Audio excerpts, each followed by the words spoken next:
So I'm really curious as to why does that matter that she comes out and says that this league was built on the backs of Black athletes and that she's benefited from that. Why is that such a huge deal? Well, because what it does is it chops off at the knee the position that many people took in trying to embolden whiteness by saying that the experience that Caitlyn was having in and of itself was racist. And so a lot of those people who have used her as a beacon of whiteness and white hope and white superiority now feel like they've kind of lost the hero.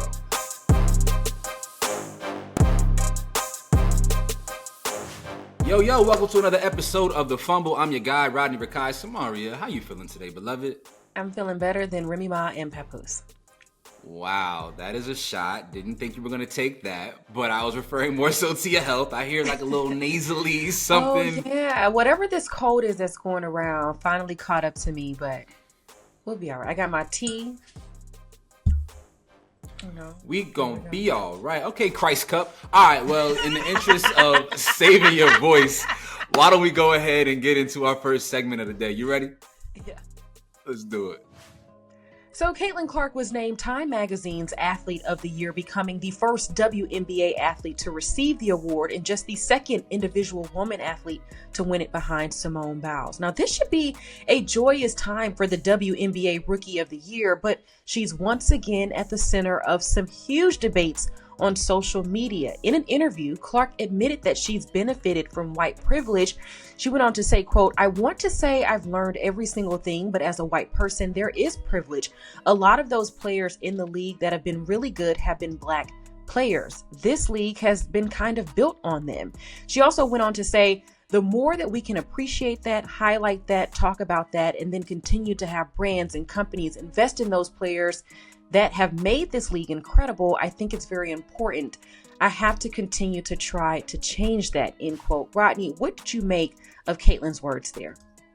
I thought they were really profound and impactful. I think many people were waiting for her to make a statement one way or another about how she felt about Blackness in general, but for sure the Black female athletes who are her peers and counterparts and teammates. And I think she knocked this response out of the park. Ironically, a large faction of her supporters, she has left feeling alienated and abandoned because, you know, these words are in complete contrast to a lot of people who supported her, including the likes of Megyn Kelly, who alluded to the fact that she had been bullied into this response. And if you just look at the comment section of Caitlin Clark's most recent post, you'll see that a lot of people who were using her as a shield to get off their own personal narrative around what it means to be white, to be a white athlete, and just a general undertone of racism, have some really negative things to say about Caitlin. And so it's going to be interesting to see if her teammates now will galvanize around her and offer her a little bit of support as she navigates a situation that is going to be uncomfortable for her for a couple of weeks. Yeah, and I think that she should get the support across the WNBA. I think that women in this league have already given her her flowers, even as a rookie. So I don't think that we'll see any division. I think this should hopefully make the league a little bit closer. But like you were talking about some of these, like I'm pulling up Twitter right now. It's like the WNBA broke her, or what proves her wrong is that no player has faced more racism than her, including the pressure to make this false statement. I know Jason Whitlock had a lot of things to say. She bend the knee. And so I'm really curious as to why does that matter that she comes out and says that this league was built on the backs of Black athletes and that she's benefited from that. Why is that such a huge deal? Why is that when you search Caitlin Clark, you see a bunch of people going in on her for these statements? That is just, I don't know. That's just mind boggling to me. I don't understand that. Well, because what it does is it chops off at the knee the position that many people took in trying to embolden whiteness by saying that the experience that Caitlyn was having in and of itself was racist. But we all know that racism is a construct of power, and there is no institutional oppression that is designed to keep white people down. And so the argument in and of itself is stupid, right? And so a lot of those people who have used her as a beacon of whiteness and white hope and white superiority now feel like they've kind of lost the hero. And, you know, while it's an unintelligent way of approaching it. I can almost empathize with it, when you see a hero take a position that is in opposition to how you regarded them. Their heart is broken because, this is somebody who is really important in white America and white culture and across sports, period. But this is an about face. And now this makes them have to, this would be like if Donald Trump came out and was like, yo, I actually really love Mexicans. Like, Mexicans are like, I really rock with them and I really want them to stay here. People would be like, yo, what you mean, DT? So this is like the same kind of thing, same kind of about face. Yeah. Well, in regards to her winning the award, I thought it was, honestly, I'm not mad at it at all. Yeah. Like, I think that what she's been able to accomplish in literally one calendar year has been profound, and I'm happy for her. Congratulations to Caitlin Clark winning Time Magazine's Athlete of the Year. She's Rookie of the Year. All the awards, all the honors, I think that they were well deserved. So I hate that now she's receiving this backlash because she's also, in receiving this award, she's giving credit to the women who made the WNBA what it is today, and shout out to her. Yeah, and I want to also, and before we get out of here, just acknowledge the fact that she talked at length about her relationship with Angel Reese, saying like, nah, we're not best friends by any means, but we have respect for each other. Yeah. And I thought that was fly. She talked about the experience of not being part of the Olympic team and, kind of took the position that you and many other people had, and that, she doesn't want to be on a team if they don't want her, and maybe she has to do more to deserve a spot next time, which to me is still nonsense. But I like the fact that she addressed it. She addressed it head on. She was extremely accountable, and whether or not these are her true sentiments or it's just PR, it doesn't matter because the messaging is now out there. And if nothing else, I can respect somebody who has kind of put a target on her own back. Yeah, it's kind of fly. Like, I rock. She's, as we say in my group chat, she's good milk. She's good milk. Well, you all let us know down in the comments, what did you make of, one, Caitlin Clark winning this prestigious award, and two, the backlash that she's received from some of the comments that she made afterwards? In lieu of waning interest in the actual games, the NBA is in talks with FIBA to perhaps create a new league that takes the NBA across the pond. Now, while the media deals are bigger than ever in basketball, many fans, myself included, are starting to be bored with the on-court play, where it's literally just people running up and down and chucking three-pointers. The NBA is clearly in a space of trying to salvage the product.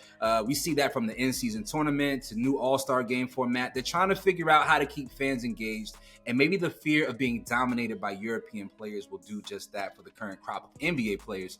So, Samaria, what do you think about the NBA merging with FIBA to make an international league of some sort?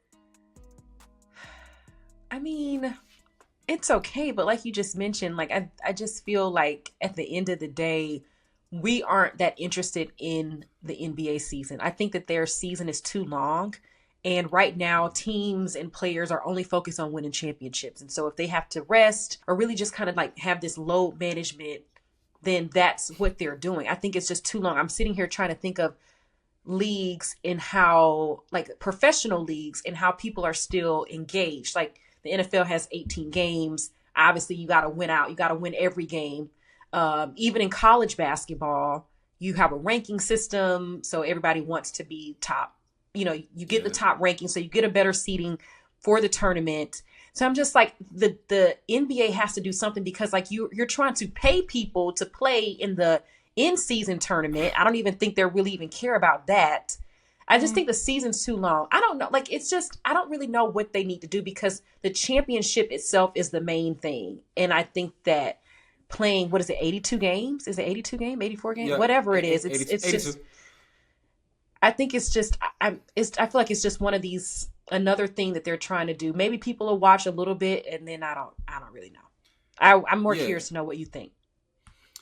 Well, one, I applaud the NBA brass in just trying to figure out what's going to work. The game has become really unwatchable. I'm watching way more college basketball right now than I do NBA basketball, and that hasn't been the case for like 10 years, primarily because the freshman class in college basketball is so good this year. But in general, anytime I'm excited about a game in the NBA, there's the guys that I want to see playing are not playing. And then when I do sit down and watch an NBA game, it's so boring. There's no like real, it's just chucking threes. Guys who I don't even want to see shooting threes are just shooting threes. And there's no more like, the skill level is just not what it used to be. Let me take that back. The skill level is high, but the strategy is very low. The strategy and IQ at times feels very low. And that's frustrating for me as somebody who also want to announce I'll be the new 7th grade basketball coach at Campbell Hall. Oh, congratulations. Don't be hard on the Appreciate that. children. What are you doing? No. You're going to be hard on the kids. But no, seriously, man, like I think that there is a pride that American-born players have when they're compared to international players. There is something like we saw in the Olympics, right? Like there is a level of competitive juice and fervor that gets kicked up on an international stage. And so if that is the thing that can jumpstart people starting to care about these regular season games, right? And I know it's a long season, it for sure is. I think if this is something that's going to jumpstart having more energy throughout the regular season, I'm all for it, because right now people act like it doesn't matter and they're getting paid way too much. And I've never been a person who clocks, people's pockets like that. But now I'm watching, I'm like, fam, you making 200 M's and you don't want to play hard, and you like it's not a good watch, and they do need to figure out how to salvage this brand, because it can very easily go the way of baseball. Where like public fan interest is just not as high as it used to be. And while the sport is beautiful right now in the NBA, I think the thing that most people care about are the stories that exist away from the court. And I think that's just it's not dope. I'd rather, so a lot of people rather watch to see how somebody's going to arrive to the arena. How is SGA going to arrive to a Thunder game than anything else? That's all I have to say about it. I'm looking forward to seeing this thing materialize if it is to actually come true. You all let us know your thoughts about the potential of the NBA and FIBA forming an alliance to create some international basketball play. Let us know your thoughts in the comments section. In college football news, UNC has hired legendary head coach Bill Belichick to lead the Tar Heels program. Belichick's resume, of course, speaks for itself. He holds the NFL record for the most Super Bowl wins. He's a 3-time AP NFL Coach of the Year. The Tar Heels are 6-6 this season, 3-5 in the ACC. They did get a bid to a bowl game. Rodney, was this the best move for Bill Belichick? Well, if you like seeing young white women, of course it is. He likes young women. They're graduate programs at UNC. I don't know if this is the right move. I'm a Carolina basketball fan. I'm always going to just have my eyes peeled open to see what the football team is doing. I don't know that Bill Belichick's prickly style and prickly nature is suited for collegiate football. I think it's going to be a very interesting fit. But he did show in the last year by virtue of working at ESPN and some other parts of his personality. I feel like if he's able to be like the funny, sarcastic, kind of lovable guy that we saw doing broadcasts, then he could have an opportunity to have some real connection. But ultimately, his success at Carolina is going to be predicated on what that NIL is hitting for. If UNC can get some football, if they can get some donors to kick in money because now they're encouraged by Bill Belichick's presence on the sidelines, then that'll be the thing that helps them be one of the best teams in the ACC. I think that this is a move where it's really good for him, because he's going to a program that desperately wants to win. They desperately want to prove themselves in the ACC. There's not a whole lot of what is the word? He doesn't have like any expectations. Mm-hmm. So he can come in and he can run this thing like but come on. I mean, it is, but it's not. Like, he can go in there and run it like he wants to run it, right? And that's what we know that Belichick likes to do. He's a dictator. He likes to run every facet of every program that he's been a part of. So I think that he'll be able to do that. I think that he's going to get tired of the recruiting piece, because you don't have to do that in the NFL. It's like, I don't know. I just feel like this was something that was not on my bingo card for 2024. I did not think, it's coming off real desperate. And I just feel like he should just probably sit at home. I'm scared it's not going to be a good situation, only because he's so used to NFL. And that is not, look at Nick Saban. He's like, look, I'm not going to do this anymore, because I don't want to. Right. It's like, and I know that Belichick is not going to do that. And he probably can get some top recruits, but I don't know. Again, NIL will dictate everything, but I don't know how he'll compete in recruiting. Now, what I do think, though, is that Bill Belichick was inspired by LeBron James to take this job. And let me explain. Right. So one of the contingencies of him being the head coach of Carolina is that he gets to name his son as the coach in waiting. So he has an opportunity. So he set his son up. What? He set his son up I to didn't be the see that, head but that's coach good. at a Power 5 program, which is beautiful, but it's just another display of nepotism. So yeah, I get to go down here to North Carolina. I get to kick back in Chapel Hill. Be a part of a program that has a lot of potential, because it does, but that has very low expectations. It is a very prestigious university in the state of North Carolina, right? So they do have alumni who give a lot of money, or may want to open up their wallets to donate to the program to get that NIL package up for their athletes, right? But also I get to work side by side with my son, and I allow him to have a job in the future as soon as I decide to leave. So I'm crediting LeBron James's application of nepotism with this move. Okay, I like it. Now, before we get out of this topic, Right. the Heisman Trophy finalists have been revealed. Who do you think of those 4 guys will ultimately win it? Travis Hunter. I think what Travis Hunter has done this season is a feat that has never been done before. I think his domination on both sides of the ball, and so because Travis Hunter has been such an electrifying athlete on both sides of the ball in a way that we have never before seen. We've never seen a collegiate athlete to this degree do what Hunter has done this season. I think that'll sway voters because it's magnetic. And we've seen it at a very high level. And Colorado had more success this season than anybody thought they would. I agree with that, because I do feel like the Ashton Genty kid, we've seen powerful running backs like that. Like we see 1 or 2 every single year, and we've seen them win the Heisman. But to have a two-way player like that, and like you said, be as explosive, I do feel like he'll get the edge. What did you make of his girlfriend saying, or his fiance saying, that she wasn't initially attracted to him? Why you doing? And she was going off on him after their last game. I mean, listen, man.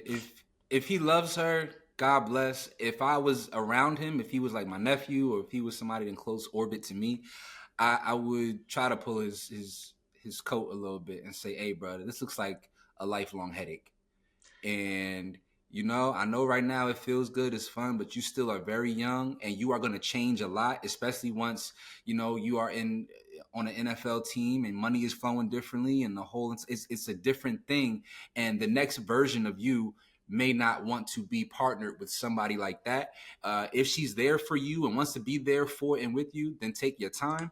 But from the outside looking in, having had my fair share of experiences, that looks like a headache. You always talk about we need to bring back shame. Like, why would you even get on a platform and say that? Well, I think it was their own platform. Why would you even say that? Or why don't you realize that if you're at a football game and this is his last home game, that the cameras are on him and you are going off on him about a celebration, have that conversation at home. Because it's only like the spotlight is only going to get brighter. And I just hate to see it. This is a byproduct of keep it real culture. And I don't like it. I think airing out dirty laundry and keeping it 100, keeping it that, I think is counterproductive to the protection of your personal peace. Well, you let us know down in the comments 2 things. 1, what did you make of UNC hiring Bill Belichick? And who do you think will win the Heisman Trophy on Monday? All right, folks, we've got a very special guest in the building today. You know her from the groundbreaking Ryan Murphy limited series, American Sports Story, Aaron Hernandez, which has been the #1 streaming show on Hulu. She stars as Shayana Jenkins, Aaron's fiance, in a performance that's earning rave reviews. Y'all show some love and give a big welcome to the incredible Jaylen Barron. What's up, cousin? What up? What up? Everybody got their shoulders out today. Yeah, everybody big dogging out here today. Jaylen. Hi. Why you make that face? I don't like the energy already. I ain't gonna lie to you. I don't like it. Tighten up. So boom, out the gate, right? Your name is Jaylen. Right now, there's a lot of athletes across the NBA and the NFL whose names are Jaylen, but it all comes from the man Jalen Rose. Are you familiar with Jalen Rose? Yeah, that's who I was named after. So how does it feel to be named after the guy who Kobe Bryant dropped 81 points on? You know what? I don't think my mom was paying attention to that. I think she was just paying attention to the fact that she liked the name Jaylen because it's a great name. It's a beautiful name. Okay. So I think that's the only thing she was paying attention to. I don't think she knew the logistics and the politics of the culture. I'm not going to lie. Yeah, let's jump into this show. I, for one, Jaylen, have been so like interested. Like I've gone down so many rabbit holes about Aaron Hernandez over the years. Did you know anything about his story before you took this role? Yeah, yes, Okay. I did. So when I think I was like 18, 17, 18 when the documentary came out or when everything was going on actually. And I remember watching like a couple little interviews of him and I'm like, who is that right there? And I'm like, oh, he crazy. I can't do it. I can't do it. He's crazy. And I was aware of everything like that was going on, but then I like, kind of out of sight, out of mind. I didn't really pay attention to it because I don't watch sports. And I remember seeing Shayana and I was like, dang, girl, sad way to go out. Like, I'm sorry, couldn't be me. I couldn't do it. And I was judging hardcore because I was like, wow, won't be my lifestyle. And then we fast forward, I'm 27 now. And then I'm like, oh, this is the lifestyle. And I understand her and I love her and I care about her and I care about Aaron and I care about their daughter and I care about everybody. But yeah, I was aware of it. I judged it at first. Not gonna hold you. I think did. most of us Yeah. judged it. And then in lieu of a lot of the information that came out in the aftermath of Aaron taking his own life or seemingly taking his own life, there were a lot of things that I was surprised to learn. Was there anything that once you took this role, you found out about that you were like, oh, that's super crazy? Man, listen. So I was on set and every time they would approach me with an idea, I'd be like, no, ain't no, like, no, I can't do it. Because, when you attach yourself to a character, you start to, in a little piece of your brain, develop real actual feelings and care for these people because these are real people and you have to care about them. You can't judge them in order to be able to play them. Yeah. So I remember one of the producers was like, oh no, like, he actually was messing with the babysitter. And I was like, no, he wasn't. You're lying. And they're like, no, yeah. And that was the only trial that Shayana did not go to is when that babysitter was on the stand. And I was like, ooh, big dogs, real big dogs. I was so upset about that because, I don't know, I was a little, am I Delulu? Maybe. But I was thinking in my head, I was just like, I said no, because Shayana, Aaron, the love of Aaron's life, you know what I mean? But I'm like, the babysitter in the same house, somebody that's carrying your daughter, we're fighting.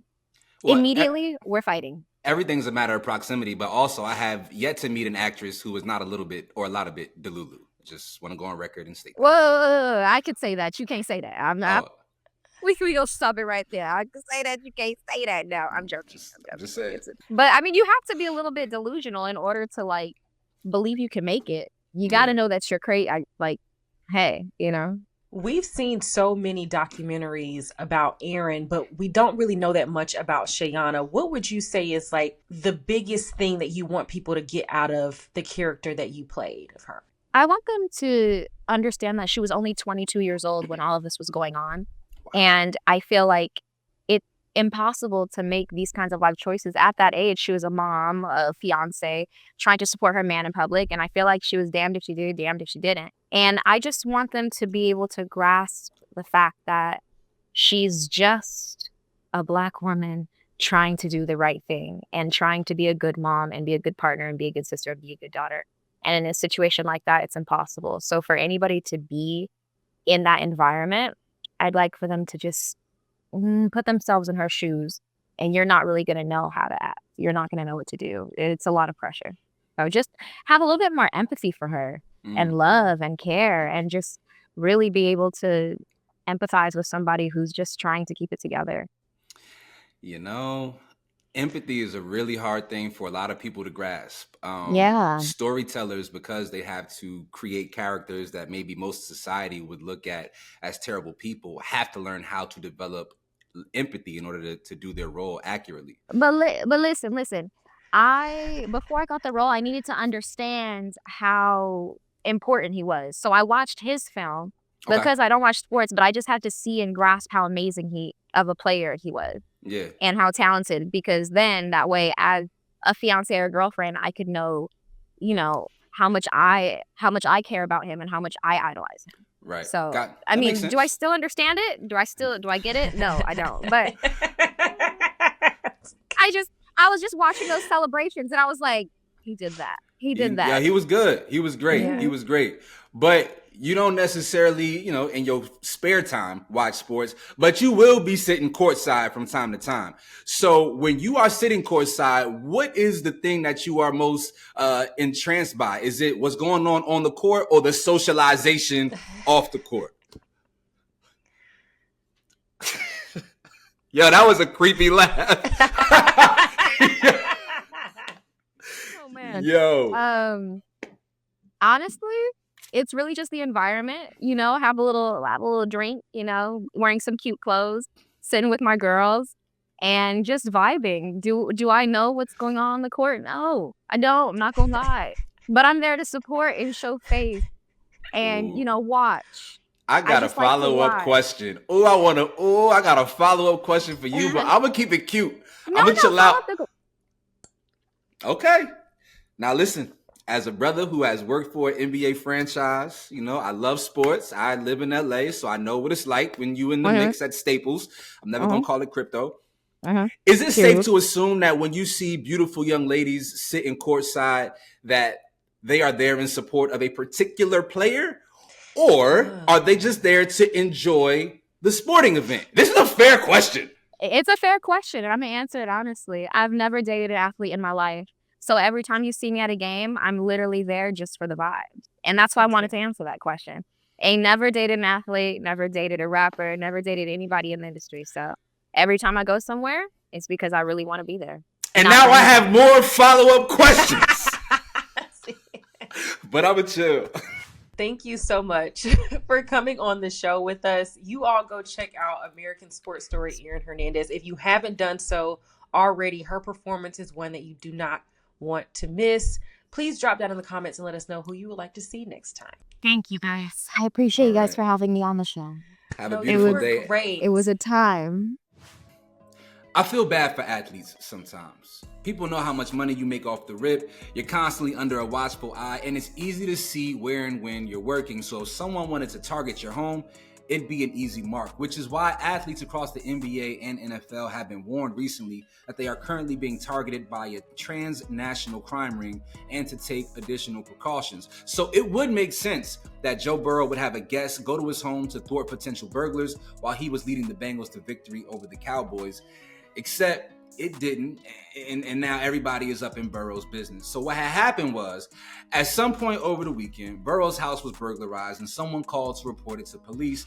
And unfortunately for Burrow, in the age of technology and sheer nosiness, now everybody knows that it was swimwear model Olivia Panton, which is not necessarily a bad thing to be tied to a Sports Illustrated swim model, but I just get the feeling that Burrow is more of a private kind of guy.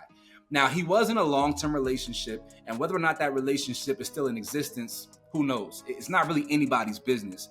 But the internet always wants to play detective. Even if Olivia is his side piece, maybe he is allowed to have additional partners in his relationship. We don't know. Why don't y'all mind y'all business? So the fumble of the week this week goes to nosy ass fans who are just as eager to out somebody for what's going on in their private life as they used to be about somebody's sports greatness, right? And if you're that desperate to solve a crime, go figure out who has been breaking into these athletes' homes, okay? Use your detective skills for something productive.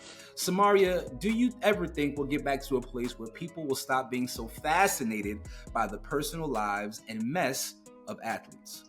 When did we ever live in a society where people did not like salacious? Oh, I remember a time. Headlines. I remember a time when it was just like, Michael Jordan shielded. A lot of athletes were shielded. Their transgressions were protected. But they were on the Inquirer or whatever tabloids. Yeah, and people were buying them and people were gossiping about them. As long as people are on these phones and they are liking and retweeting and sharing all of this gossip, it's always going to be a thing. I loathe it. And again, I recognize that I am a member of the media to a degree, and by virtue of having this conversation, I am perpetuating this story, right? I get it. I try to the best of my ability when we have these kind of conversations, navigate it from the standpoint of encouraging people to mind their business as opposed to talking about people's business. And because I just don't understand why we are so consumed with people's personal lives and the downfall of people, especially. Like, it just feels like people are so much more eager to discuss negative things about people. I don't like it. I don't like it. And I feel bad that, if Joe Burrow is in a situation where now he's having to explain to maybe his parents or friends and associates how he's navigating his personal life, it's just like, damn, all because my house got burglarized. As Kendrick said it, you're better off just having one woman right now. Everything's tricky. Everything is tricky right now. You dig me? Anything that's salacious, like I think back in the day, we used to call it journalism. If it bleeds, it leads. I'm trying to find some cute thing to say, but it's like, if it's scandalous, that's what people want to hear. That's what people want to gossip about. That's what people want to retweet. I don't really know how we could get to a place where we're not focused on that. I don't know. I think we're too far gone at this point. It'll be hard to put the toothpaste back into the tube. Maybe if people had lives, maybe people had friends, jobs. If the economy was better. I don't. If I was a celebrity, I'm really envious of the celebrities that, or the people in general who just don't exist on social media like that. They're completely tapped out of social media in a real way, and I think people have to stop sharing so much, because the more you share, the more people care, and the ecosystem around sharing what's going on in your personal life has become a legitimate job market of sorts. It's a job, yeah. Influencers, yeah. Right. And we're never going to have any more superstars, bro. Because the mystique of the superstar is gone. And so now these people who are special humans and special beings we don't even identify them as that, because we have so much access to them. And so now they've been devalued. And it's like, yeah, we shouldn't have this much access to this individual. And these people shouldn't have this much access to me. So it's a cycle. And I'm looking forward to the day where it breaks, or I just break up out of it. Yeah. And I feel like even to that point, if you don't share that much, people have criticized Beyonce for years, because how is she going to sell hair care products, or everything that she tried, Ivy Park, all the things that she tries to launch, they don't do well because she's not personable. She doesn't share that much of her life. So it's such a, it's just so weird. I'm going to bring race into it. There is you can be a white billionaire and walk down the street and nobody knows who you are. Right? Mm-hmm. There's this idea that in order to, especially in the Black community, be lit and be famous or be rich, all these things, people have to know so much about you. We have to overexploit our personal lives in order to sell a product. And it's just Phil Knight at Nike, we don't know much about his personal life. We still buy Nikes. So why do I need to have so much information about what's going on in Beyonce's personal orbit in order to support any of her products, or Rihanna? I don't like how we have to be so face forward in order to have an equitable opportunity in our community. It's kind of whack. Yeah. Y'all let us know your thoughts on the fumble of the week. How do you feel about Joe Burrow being outed for having a swimsuit model be in his home at the time of it being burglarized? And are we as a society just way too invested in the personal lives of celebrities and athletes? Let us know your thoughts in the comments section. That's all for this week. Thank you so much for joining us for yet another great episode of The Fumble. Make sure to subscribe to The Fumble and at The Fumble Sports on all of our social media platforms. We deliver the latest in sports every day on our YouTube page with our girl Jackie Ray, and every Friday right here with myself, Samaria Terry, and my co-host, Rodney Rikai.